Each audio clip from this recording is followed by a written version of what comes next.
মুহূর্তে সবচেয়ে বড় খবরের দিকে নজর রাখবো। এই মুহূর্তে পৌরসভার প্রতিনিধিরা তারা পৌঁছে গিয়েছেন অভিযানে। আমরা আপনাদের কিছুদিন আগেই দেখেছিলাম রাস্তাঘাটে যেখানে আমরা শরবত পান করে থাকি, এই গরমে স্বস্তি পাওয়ার জন্য সেই বরফ আদতে কি আমরা দেখিয়েছিলাম।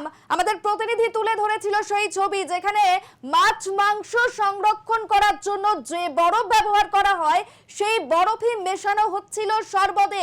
আমরা সবার প্রথম সেই ছবি আপনাদের সামনে তুলে ধরেছিলাম এক্সক্লুসিভলি বাংলা জাগর খবরের জের। বাংলা জাগর বড়সড় এই ছবি তুলে দেখানোর পরে একেবারে নড়ে চড়ে বসেছে প্রশাসন। বড়সড় সাফল্য বলা যায়, কারণ সেই ছবি আমরা প্রথম তুলে ধরেছিলাম আপনাদের সামনে এবং এরপরেই প্রশাসনের তৎপরতা নজরে পড়ছে এবং আজ এই মুহূর্তে অভিযান চলছে শহরের বিস্তীর্ণ এলাকায়। পৌরসভার প্রতিনিধিরা তারা অভিযান চালাচ্ছেন লাগাতার।